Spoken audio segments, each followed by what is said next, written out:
Good evening, everyone. I think we're going to get going. Kwekakina, Gilbert Whiteduck, Ninirikaz, Kitiganzi Binu Nonjaba, Migazi Dotem. So my name is Gilbert Whiteduck. I'm with the Historical Society. Love to work with the Historical Society. I've learned a whole lot from a lot of people. And as you know, this evening is part of a speaker series that has been taking place for years, where different people come in to present on different historical, archaeological topics and whatnot. Before I briefly introduce tonight's speaker, I do want to mention that in October we will have another speaker, Jean-Luc Pilon, and it's going to be held at the Wakefield Library. And again, it's going to be very interesting to allow us to better understand the area, the historical, and all of those pieces. So thank you for coming out this evening. Really pleased that you're taking this time to come and share and listen and garner and gather this knowledge. So it's my pleasure this evening, of course, to introduce to you Ian Badgley. Ian has been an archaeologist with the NCC since 2009, but has been doing archaeology for, I think, forever. And 51 years. That's more than a lifetime. And I do want to say, I mean, tonight's presentation is challenges in the protection and conservation of archaeological resources in the National Capital Region. And I know Ian has brought artifacts that you'll be able to look at, touch after, that come from the region, that show indigenous presence for thousands and thousands and thousands of years, and that we're still here. The nations are still in this territory. And I have known Ian for a good number of years and a lot of stories behind that. And what I can say is that many things that I've been able to connect to in our own Anishinabe history and to the land has come from Ian. Ian has lit a lot of light bulbs in my head that I would never have had I not met him. So I want to thank you, Ian, for coming out this evening and for coming to share the knowledge that you've gathered over the past 50 years. So. It's a real pleasure, Gilbert. Thank you very much.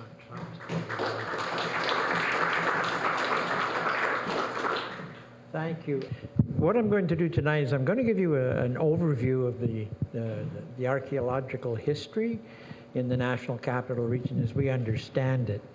And there are a number of challenges, but I'm going to focus on one global crisis in archaeology, which is climate change and the erosion of archaeological resources.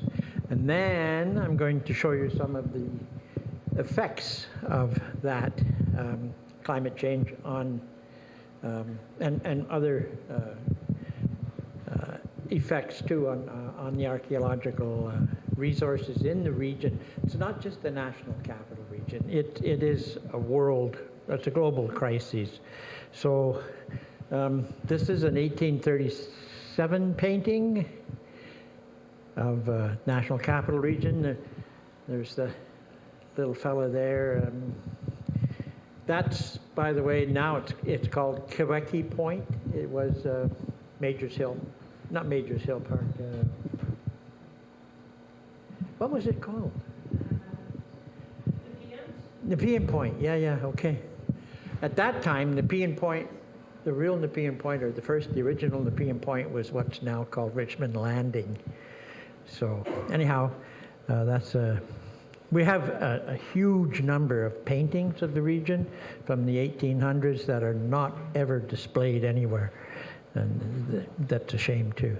So to begin with, this is the Champlain Sea. It's an arm of the North Atlantic Ocean that moved into a depression after the ice had retreated or melted away, the Laurentide sheet.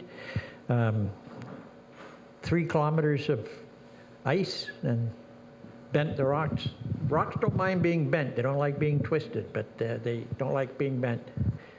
There's one. Okay, Champlain Sea, 11,500 years ago, 12,000. Then it hits its maximum, the marine maximum at Petawawa, and then immediately begins to retreat about 100 years later as the land rises. This gives you an idea of it. It was a true marine depth. It was a part of the Atlantic Ocean. And it had walrus, large whales, small whales, all the marine animals that go with the a saltwater sea. So that gives you an idea of its depth. It was truly a marine, a benthic place. Now, we estimate that people were living on the shoreline of the Champlain Sea as early as 11,000, maybe 11,500 years ago. And we have evidence of it, but we haven't dated it. And the clearest evidence is from the Carp Ridge. It's now a housing development on Richardson Side Road, but I worked there 2002, 2003, and it just never went any further than that. But it would have been a mid-continental northern latitude population that were sea mammal hunters as well. Now this is also fairly ancient, the St. Charles Point. There's been 3 of them found in the region, and they date to around 10,500 years ago, but we don't have a site that goes with them. They're out of context. But it is an indication that people are here at that particular time. Now, 8,000 years ago, there's the shoreline. That's the Moore Farm. I don't know if you know where the Moore Farm is on Taché. Well, we have an 8,000-year-old site. When you're at the Moore Farm, you're on the beach. You really are, an 8,000-year-old sand beach. And this is some of the artifacts. They're not very impressive just to look at, but when you handle them, they are surrealistic. They're full of knowledge, and it transfers really something. These are some of the tools. Now, this is Limy Lake Park. This is the largest complex of pre-contact sites currently known in the Ottawa River drainage basin. There's 14 sites there. Now, this is where I met Gilbert, here, in 2001, many, many years ago. Actually, I met him here. That's the old Gatineau Boom building, but I worked with Kitigan ZB Kabeshanam project for 10 weeks in 2001, and it was a real eye-opener. It was really something. These sites are the ones that occupy our attention the most because this is a deltaic system that is eroding at an accelerating rate, and I'll show you some of the results later. Now, the earliest radiocarbon dated pre-contact site is at Point Gatineau. Do any of you know where the Sterling Steakhouse is? It's right beside it. 2014, when they did the dig there, that's 8,000 years old.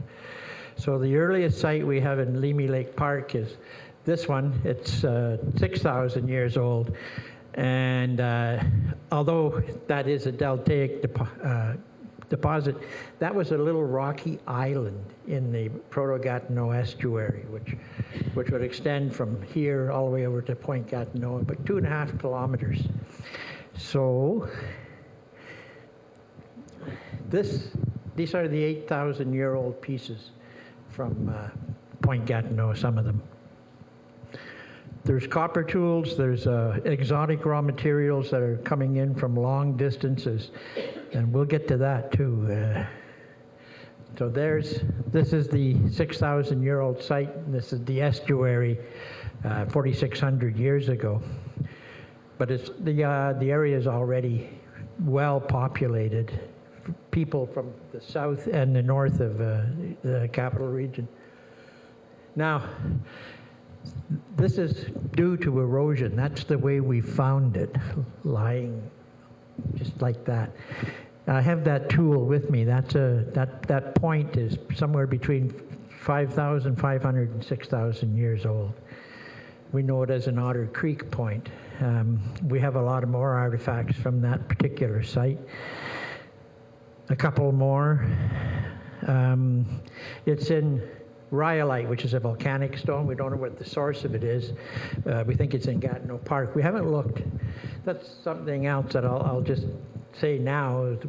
We know so little about the pre-contact land use and occupation in the region because we ain't looked.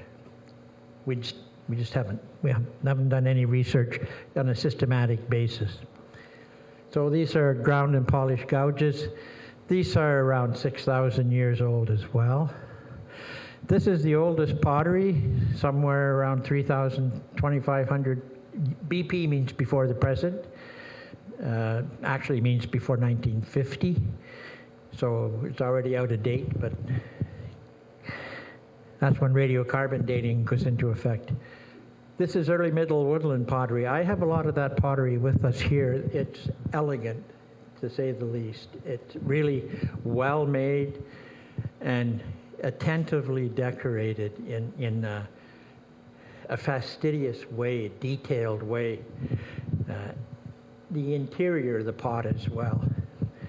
I have some here that you'll like. I showed it to Gilbert a little earlier. Later woodland pots. Okay, the middle woodland pots are conical in shape. These are like globular, and that's late woodland. That's from the Luskville. That's from James Lusk's farm.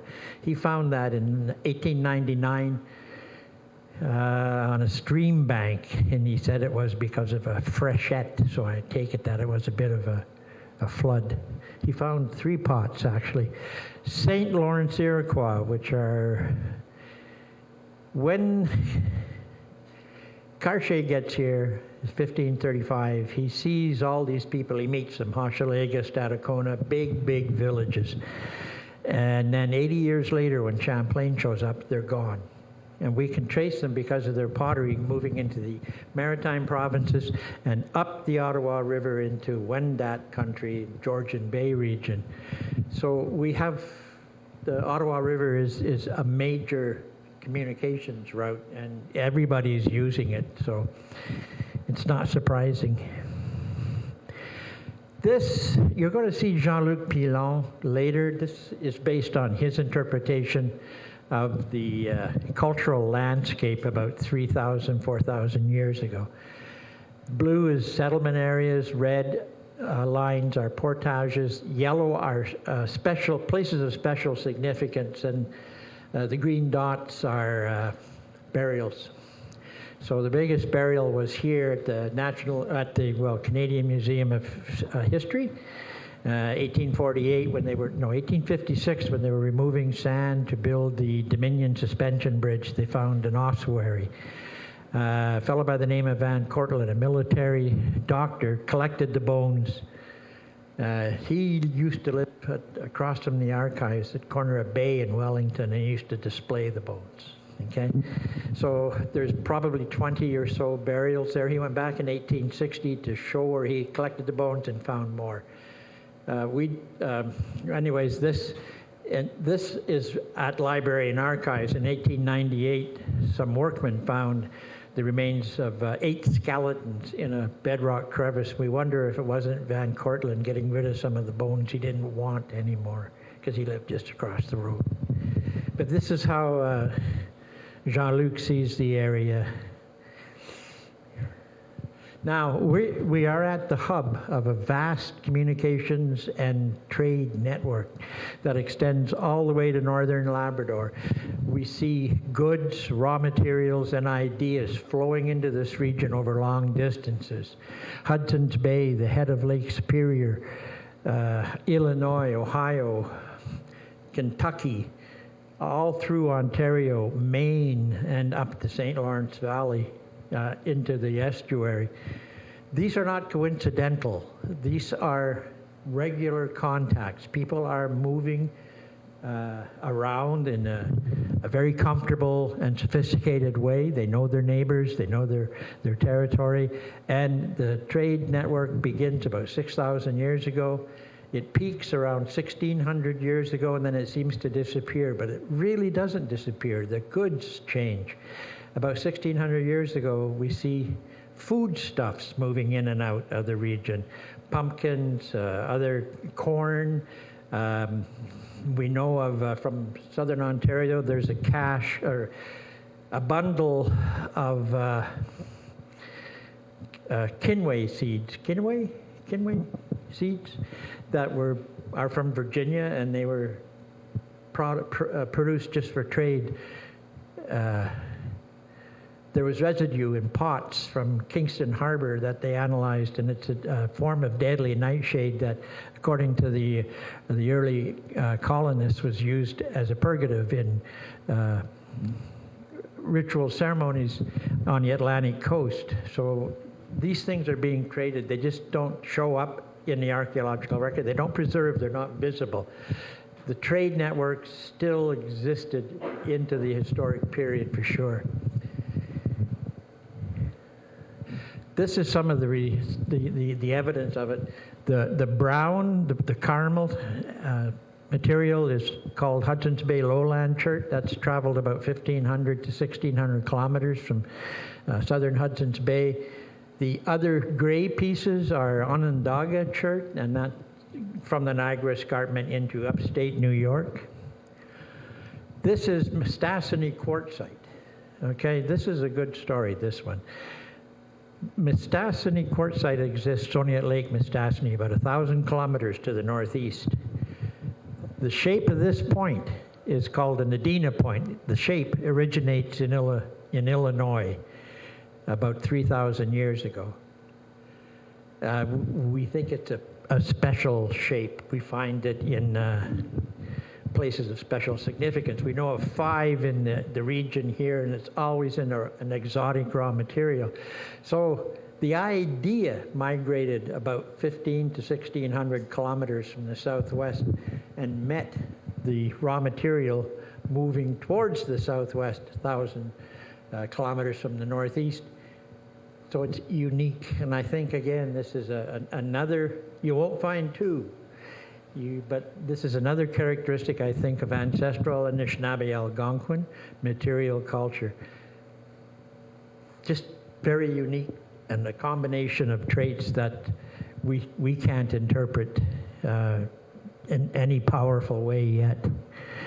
This is material, again, these are about 6,000 years old, these points. They're from the Pembroke area. And the raw material comes from Illinois too, so they really are trading very intensively. Copper points, that's a copper harpoon, again about 6,000 years old. Copper bracelet, beads, and this is from Aylmer Island. These are wolf's teeth that have been worked. They've been cut off and polished on this edge, on the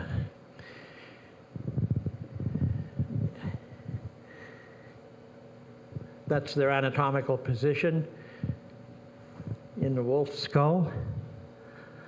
This is a skeleton, the head of an Adena shaman who was buried in Kentucky about 3,000 years ago and was excavated in 1954.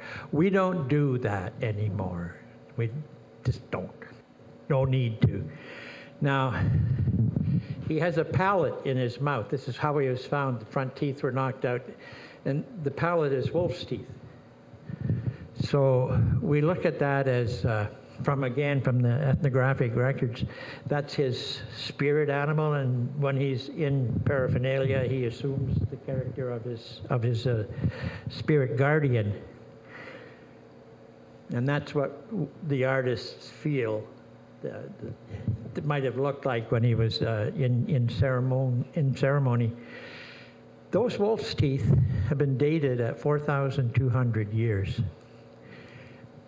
ago, and Aylmer Island, a very important place. It's a big cemetery. It has been, and this suggests it's been a cemetery for at least 4,200 years.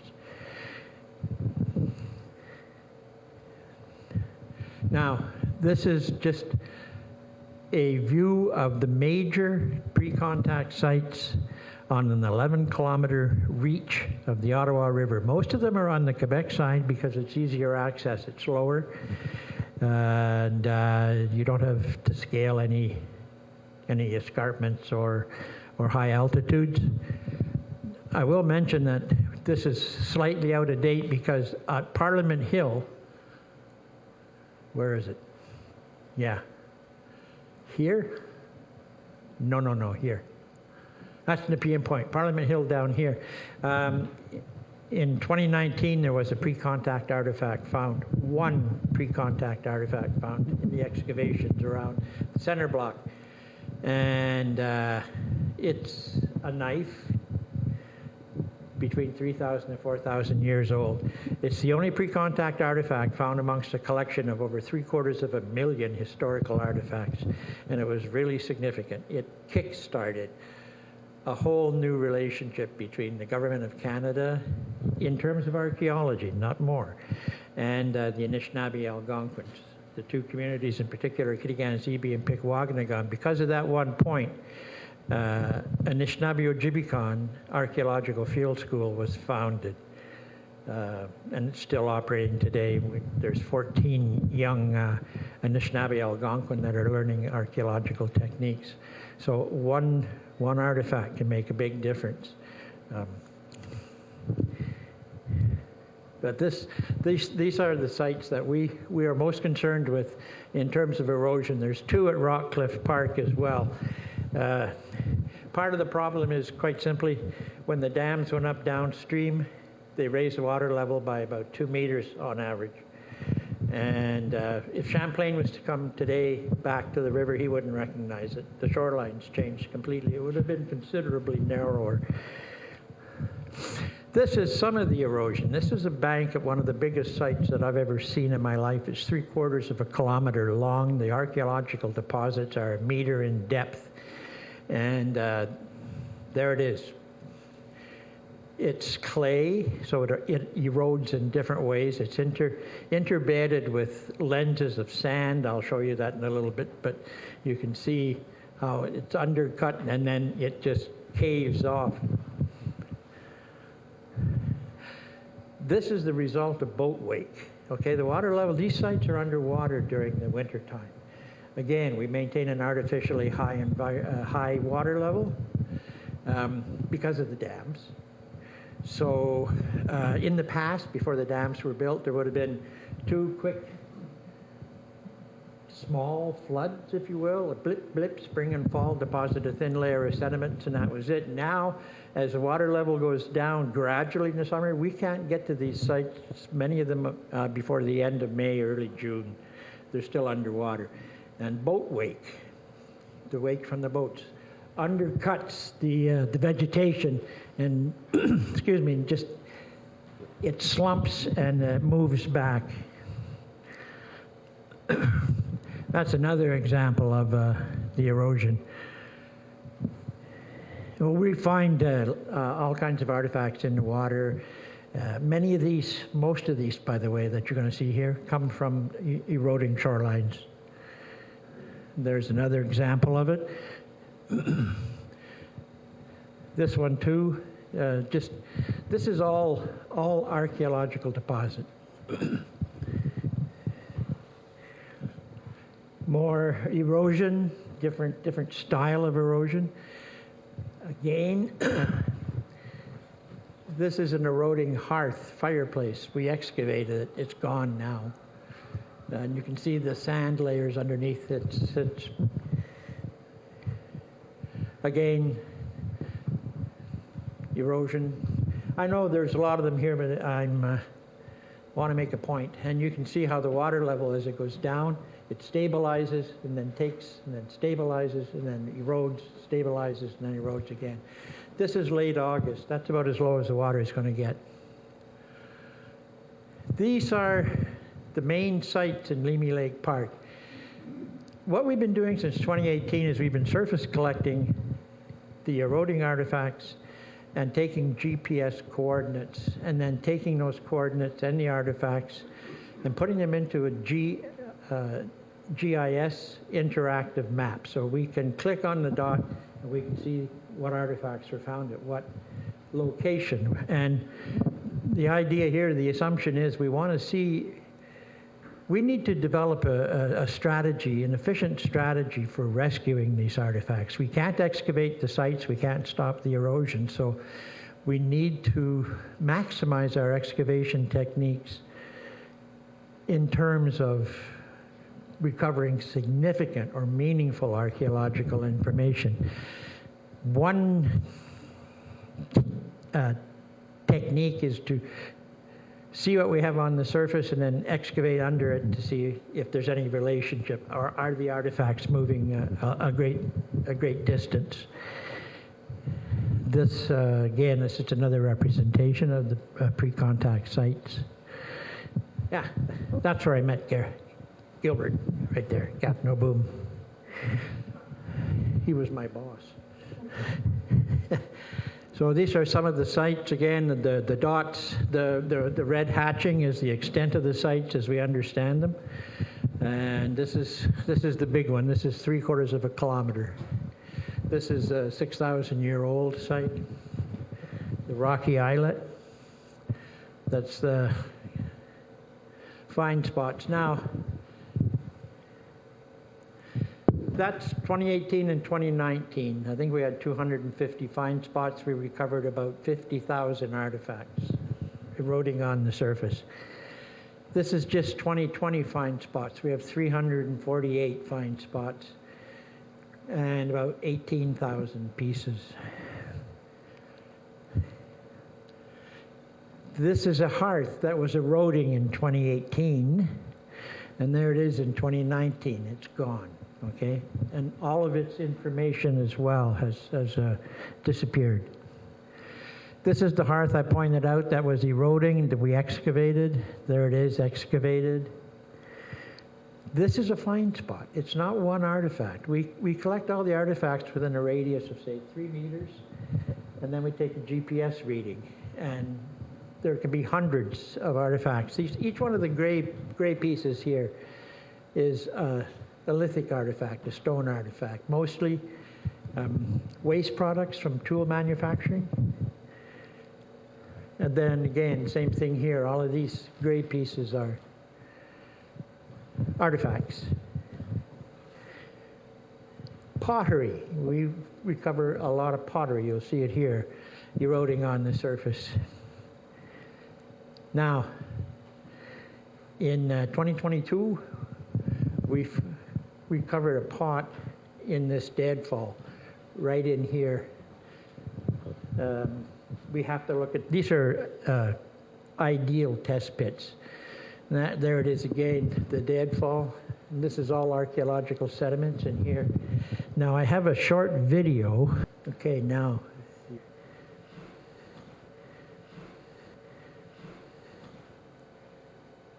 So this is the pot right there. You can see it. I didn't bring it, it's too fragile, and I didn't put a slide of it in the presentation. But that's what we're finding. And this pot is somewhere around 1,200 years old. And it's a heartbreaker to watch these things happening. They just disappear. Just about over. That's real time, so. Okay, so these are some of the things we're collecting from the eroding sites. Many of the tools are really miniature. We can't explain that. We don't know why, but they're complete and they're well manufactured. This is a variety of projectile points. This variety spans about 2,000 years. This is the Otter Creek point again, the one you saw that's eroding for a 6,000-year-old point. These are scrapers, a whole series of them. Different forms. We think that, well, not just us, but women probably made their own scrapers. I don't think they would go running after their husband and say, "Dear, I need a scraper today for my hides." So many of these are, we feel are female tools, or were associated with the women in the group. Micro scrapers. This is a centimeter. And we're just completely boggled by why they would make such small tools. And they were used. We can see the use wear on the patterns on the active end. These are graving tools. There's a lot of gravers. I'll show you them when we're finished. This is a polished stone pendant. This is about 3,000 years old, and we picked this up being washed out, just as it was happening. That has a story too. It's here. These are potsherds dating somewhere between 2,000 years ago and 1,600 years ago. This is another variety. The decoration is made with what we call a cord wrap stick. They would twill some kind of fine material, grass, rootlets, tendons, whatever, wrap it around the stick, and then press it into the wet clay. So we can date that. It has a castellation. This is this pot. And that's the way we found it on the surface, erosion. This pot was made sometime around AD 1530, 500 years before Cartier arrives. It's Wendat, it's a Huron pot. So the Ottawa River was a major trade corridor. People are moving up and down it all the time. So, and different peoples, and they're meeting at this place. Gilbert can explain it much better than I can, but it's known in the community as Quebec-J9B, which means a summer gathering place. Am I right? And it has been a gathering place for at least 6,000 years. And if you ever visit it, you'll know why. And that's it reconstructed. This piece here. One of the things we began in 2014 in order to enhance public awareness of the importance of archaeology and for our own selfish interests, because how do you manage a resource if you don't know what it is? So we've been doing public digs at Gleamy Lake Park at this one particular site since 2014. We're learning a lot. We understand how the deposits how the surface of the deposits were used through time. Again, it's about a meter deep. And we just finished a public dig in August. We do it in August. In Quebec, August is celebrated as le mois de l'archéologie, the archaeology month. It's the only province in Canada that celebrates archaeology. During this August, there was over 150 public events going on across the province. And this is our contribution. Again, we don't restrict youth from moving in, like children. We have children's squares where they can recover little plastic dinosaurs and coins that are no longer in circulation from Spain and Mexico. But if they wish to dig under supervision, we're okay with that. We think it's a good thing. Again, just another view of the public dig, and to show you some of the depth of the squares.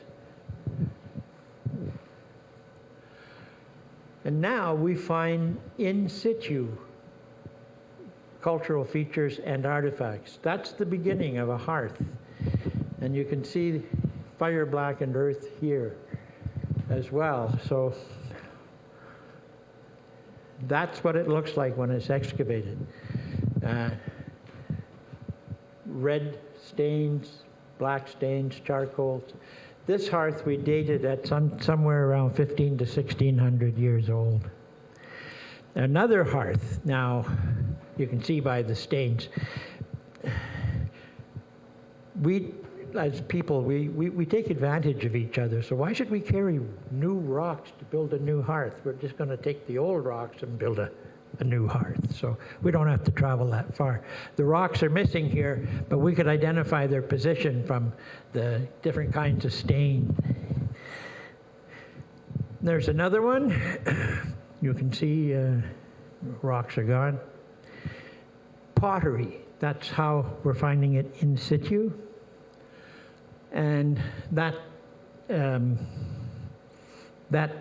style of point is about 4,000 years old. So, and it's an exotic raw material as well.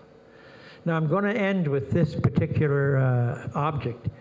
This is a soapstone carving of a turtle. It was recovered in 1922 at Iron Prior and used to be on the museum's website. I don't know if it's still there, but it is important, okay? It illustrates both flaws and positive points in our techniques of managing archaeological resources. So this is directly from the museum site. As I say, I don't know if it's still there, but I'll read it because it makes sense to read it. And the piece below was donated to the predecessor of the Canadian Museum of Civilization by the Reverend P.A. McEwen in 1928. It was found near Ironprower. Its age is unknown, but it presumed to date to the pre-contact period. I'm not sure about that. This could be a wampum belt carved in its back. We don't know. Wampum belts are historical. They don't go back into pre-contact period, as far as we know. Okay?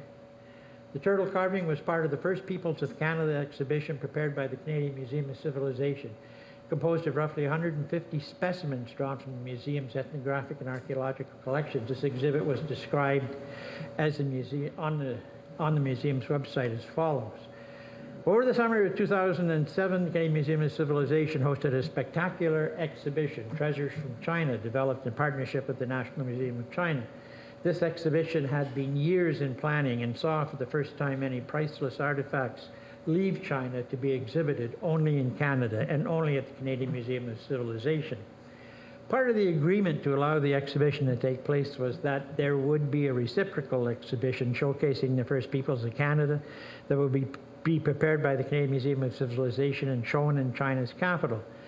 This show would coincide with the opening of the Olympic Games in that city. As such, on August 3rd, 2008, just days before the Olympic flame entered the Bird's Nest Stadium, the first peoples of Canada were welcomed at the Museum of Imperial City, located against the outer wall of the Forbidden City, just meters from the famous Tiananmen Square, ... The collection of 150 or so artifacts was drawn from the ethnographic and archaeological collection at the CMC. As a treasures, quote-unquote, exhibition, the two curators you're going to meet one of them, Jean-Luc Pilon, sought out pieces which would be considered treasures for their aesthetic qualities or the skills and raw materials used in manufacturing them, or again for their symbolic value. As such, these pieces cover a very wide range of what might be considered treasures, and this prompted the suggestion that rather than referring to the objects as treasures, something that evokes a narrow range of characteristics, this unique collection ought to be referred to as comprised of masterworks, a broader notion that combines the values embodied by the exhibition. Throughout the process of developing First Peoples of Canada masterworks, the curators were influenced in their selection by the guiding principles that formed the four pillars of the CMC's First Peoples Hall, principles which were proposed following lengthy discussion over many years by a multi-nation consultation committee. These are the principles. We are diverse. We have an ancient and ongoing relationship with the land. We are a people of the present. We contribute. In the spring of 2009, it was the turn of the Landesmuseum in Germany to host the exhibition from April 24th to August 2nd. The next venue is the Ethnology Museum in Osaka, Japan, in 2009 as well. The final city to receive the exhibition was Mexico City, where it was exhibited between October 6th and January 31st, 2011. The little guy is still on tour, as far as I know. I don't know where he is now, but he's been going around the world. He is very... How does he represent the four principles? I'm I'm not convinced he does, or she does. I'm not. It looks like a snapping turtle, but have things changed since this master works? We're a very curious country. We're the only G7 country that doesn't have a federal law governing archaeology. We don't. You can go to an archaeological site on federal land and dig it up, and you're breaking no law. So museums have a curious relationship, and Gilbert, I'm sure, is aware of this. The Lubicon First Nation at the Calgary Olympics, when they protested the Glenbow museums, the spirit sings because the museums made them look like they were dead. So what the museum does with its collections is open for debate, but has anything changed since? In the last, let's say, 20 years, very little has changed. But it is a collective responsibility to manage and protect these resources, and I'm glad that you are here to see some of the few pieces that many pieces we've recovered. Where I work, we have about 600,000 artifacts, mostly recovered from eroding shorelines. So we shouldn't have them, and they're not doing anybody any good in boxes. But we're working to find ways to tell the stories, particularly with Quebec Anishinabe, and the Algonquins of Pikwakanagan First Nation, and in particular with Anishinabe Ojibikon Archaeological Field School, which we hope will mature into a permanent organization to help build capacity for the direct and active stewardship of Anishinaabe archaeological legacy in the region. So that's about all I have to say right now. So thank you very much for listening.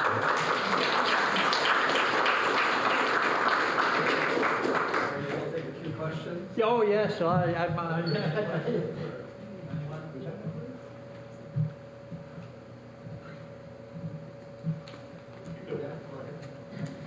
was wondering, materials of the stone Neolithic tools, what it is. It's several, Illinois, something like that? Yeah, well, that's the source of the raw material. But it's silex? Oh, no. North American geologists are not convinced that flint, like in Europe, like France in particular, silex, exists in North America. So we call it chert. Although I think it does. I've been to Flint Ridge, and I've been to, well, there's good quarries there, and Flint Ridge, Ohio, they have an international flint knappers contest every year, and the material that's coming out of that quarry there has been used for about 8,000 years. It's just as good as anything I've ever seen in France. So, but we call it chert. Because some of them, they really look. Oh yeah. Flint. Very much. I think so too. I go to France every couple of years, and I come back with pocketfuls of flint. Well, you know they use it like we used limestone, crushed stone in Paris on a pathway. Just drop on my knees and fill my pockets, and nobody seems to care. Yeah. So I once even had to pay extra baggage. Brought back so much. But I think we do have flint, but just it's an academic discussion. Toby? Was there archaeological work done along the Gatineau River before the dams were put in? Here, or? Bits and pieces. We are not really doing systematic research. It's more a provincial responsibility than federal. And there has been places like Fort Coulonge. A lot of work was done at that particular spot. There's, I think, something like 20 sites known at the mouth of the Coulonge River. But no, nothing intensive or systematic along the Gatineau River. Along this reach of the Gatineau, no. But I bet you we could find it if we went looking. Yes? Did you mention in your collection were a few copper artifacts going 5,000 to 6,000 years ago. Yeah. Is there any speculation about, are they naturally occurring, or are they as if some human? Well, yeah, made them? there's a ton of studies done on what we call native copper. And it's coming out of the Lake Superior region in Michigan and Ontario. It's surface copper, and it's beaten quite a bit. There's a huge, well, one site on Alamet Island yielded more copper artifacts than all of the other sites in Canada combined. Tessawat had a toll booth there. And how do you maintain the value of a product? You limit it, so you buried it. Okay, the Incas did the same thing with jade. They buried it to keep the price up. We do it with maple syrup in Quebec. We don't sell it until it's old. So the copper artifacts, there have been many, many studies done on them. And there's some were heat treated, but most of them were cold hammered and folded over and over and over into a thin sheet, fold it, beat it, fold it. Some of the artifacts have as many as 600 layers. And the more you beat it, the harder it becomes. So, did you have a question? Well, I watched 3 digs on the Moore Farm. Oh, yes. One near the ice house Yeah. and one on the ice seashore. And then finally, under your direction, Bellevue. Broadview. Broadview. The house was called Broadview. The view is no longer there. No, it's gone. Because it has all grown up and the beautiful view towards Ottawa is gone forever.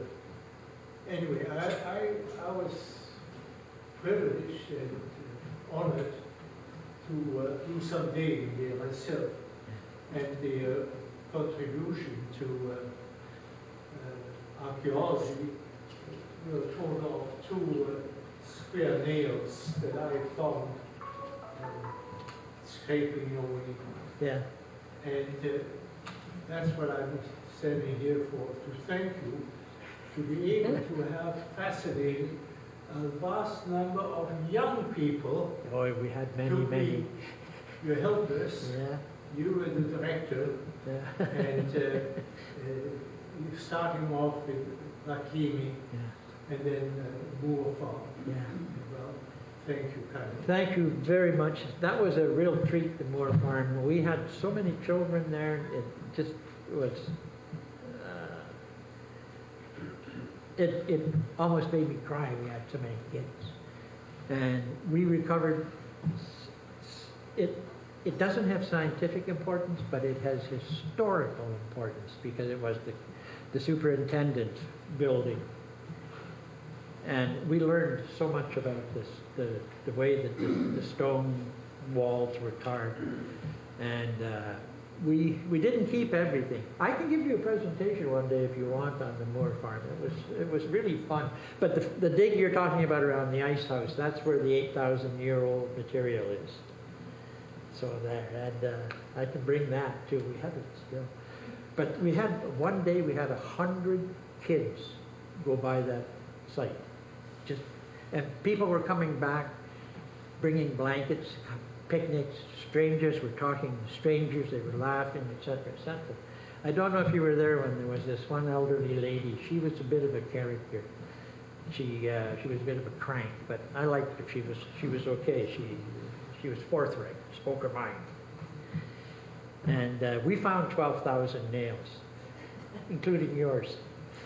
What we did afterwards, we shouldn't keep them. What are we going to do with 12,000 nails? So we sorted them into categories, and we took a sample of the best of each category.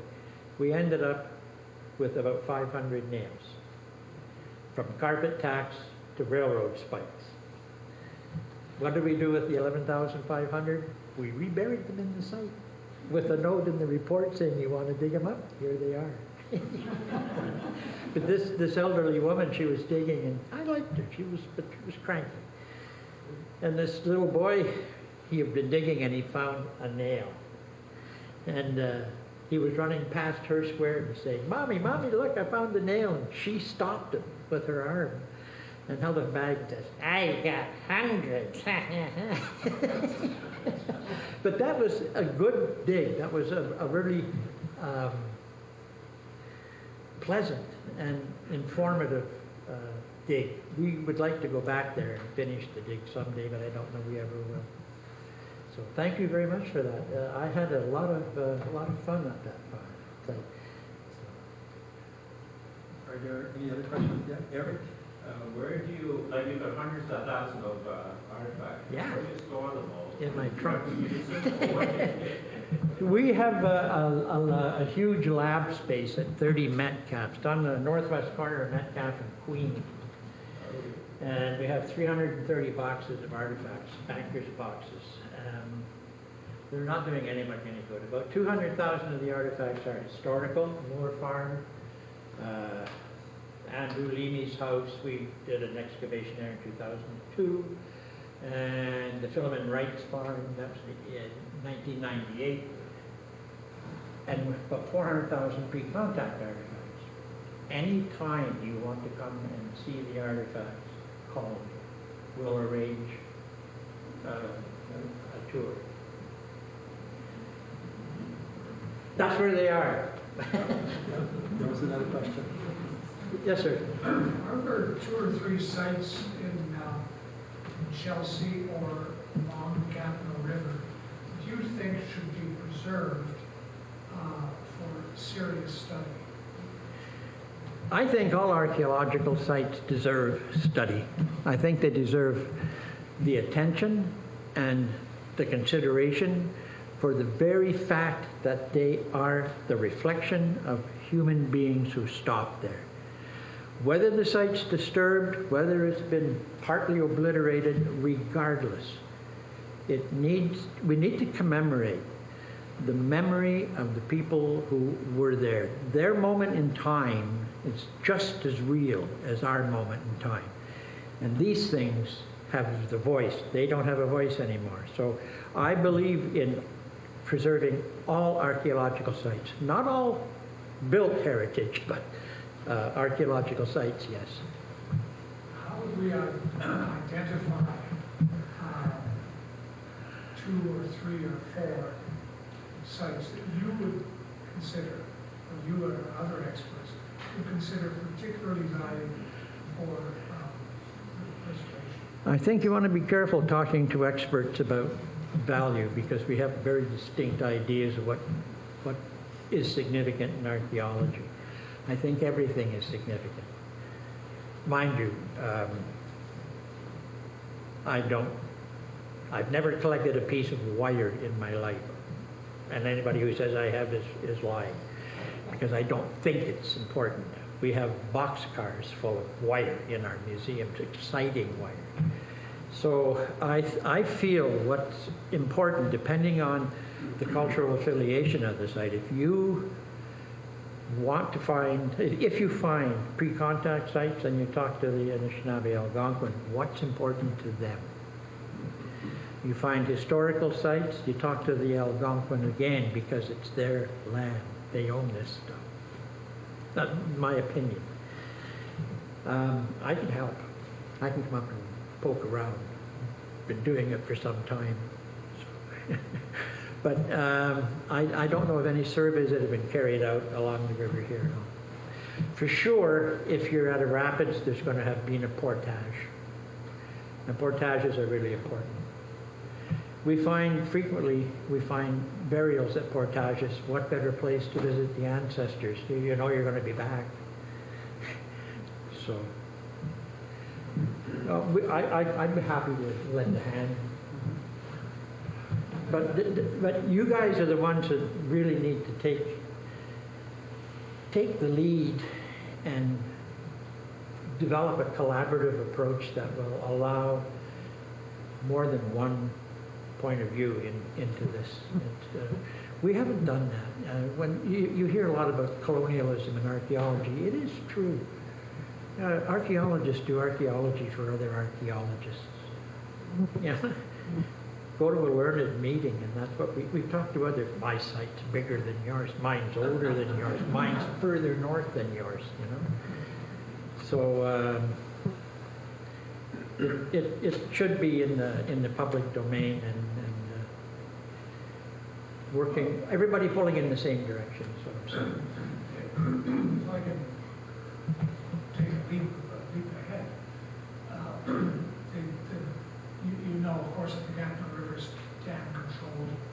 There's existing banks, there's no elevation original. Right. But it might be possible to have a survey done of the old river, the old riverbed, and identify the key portages.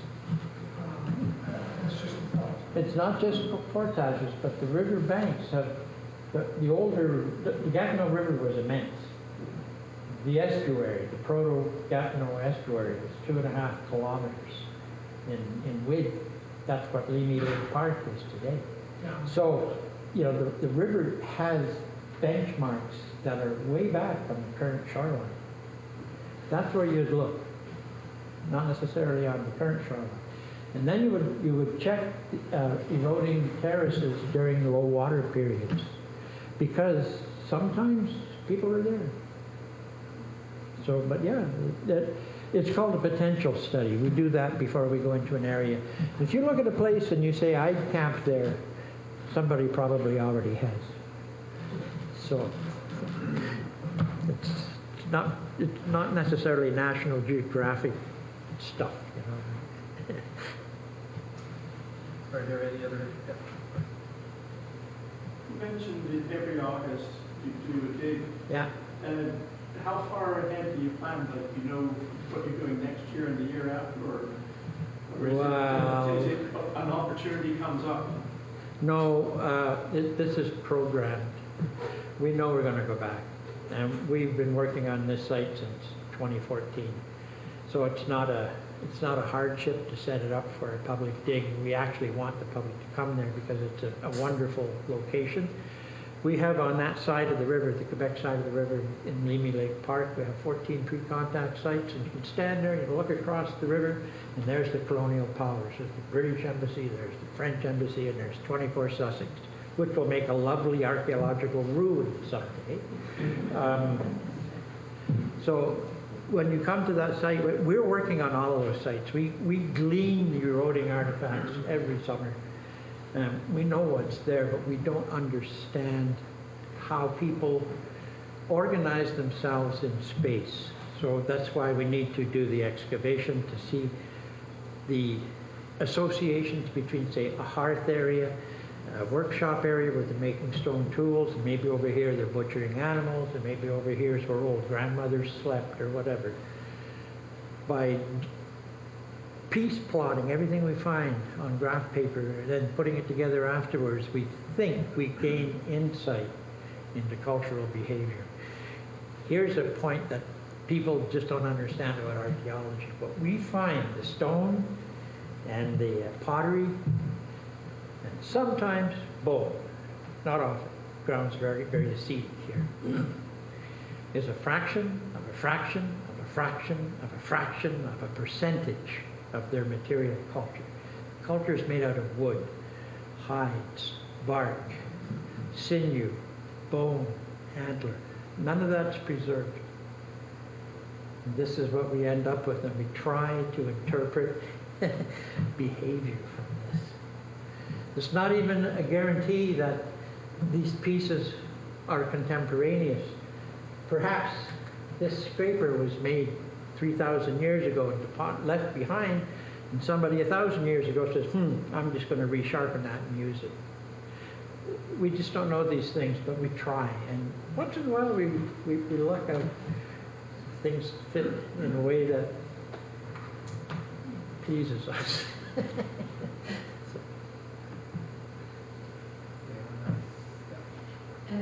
And speaking of organic materials, Yeah. do you think there are some Definitely. of limit. And Sure. do you plan to work with underwater archaeological service? No, I don't plan anything like that because we have no money. And the government of Canada, truthfully, it's just my opinion, and they're not really interested in archaeology. We have no law. But Parks Canada has world-class underwater archaeologists. They really do. They've done wonderful studies. The Rideau Canal from Ottawa right down to Kingston, but you've never seen it. It's just as good as anything on the underwater studies of the Thames River. Never been published. The only thing that we know that they've done is the Erebus and Terror, John Franklin's mistake. So we don't have the resources to do it, and the interest isn't there to generate the resources. We know of, right there at the entrance locks of, in Ottawa, on the Ottawa River, there's 2 shipwrecks there. At the Hull Marina, there's another one, the shipwreck of the Ivy. And then there's another one at the Champlain Bridge, not Champlain Bridge, the McDonald-Cartier Bridge, another shipwreck there. Nobody's doing anything about it. because I know there are quite some money. It's different from other archaeological service in Park Canada, but underwater there are some money. Yeah. But they are operating when somebody, some national park or the NCC is calling them. Sometimes. But did you give a presentation on underwater archaeology about 5 years ago? Not in No, underwater. because there was a young woman like you who gave, she's an underwater archaeologist from France. So it must be me. It must be.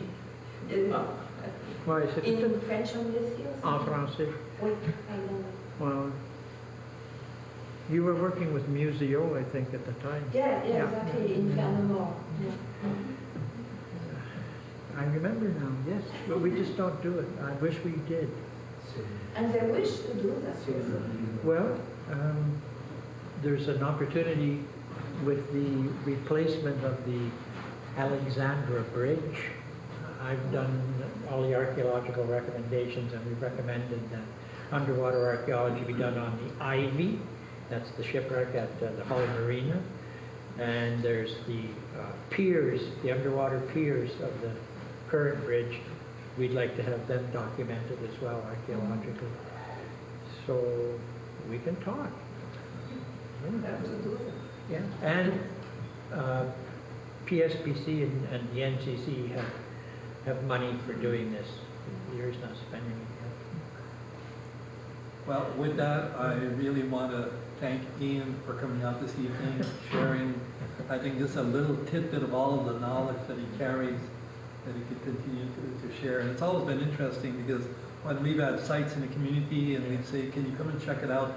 We have no idea you would come and do kind of a scan of it that would be very helpful to us as we were talking about the Gatineau River.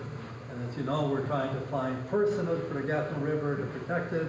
And archaeology, obviously, under some form, hopefully Ian can be involved in one way or another in all of that, in moving it forward, and all of you, and what we learn and passing it on. And I also encourage what we learn as being older to pass it on to young people, because they need to carry it and they need to be the voice for the future. True. And whatnot. So every opportunity that you can, please do. And there'll be continuing attempts to get these things. We were talking a little bit about that, getting it to the schools and Yes. getting it out there so it can create that knowledge, which is very important. And with that, I do want to give you Oh, how does he be? thank you very, very Thank you.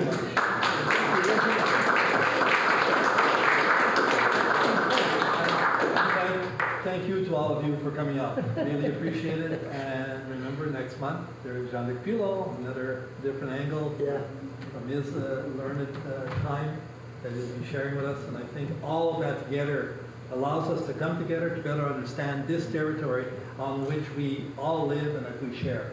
So, miigwech, everyone. Have a good evening. Let me add one more comment. If you're going to deal with provincial jurisdiction, the province of Quebec has well, all the provinces have heritage acts. And I've never had it's administratively clumsy and annoying, but I've never had a problem with the province of Quebec to do archaeology in provincial jurisdiction. So it's not going to be federal. And if you'd like to have a look at some of these artifacts, please do. You can touch them. And all of them. You have to. You have to. Necessary.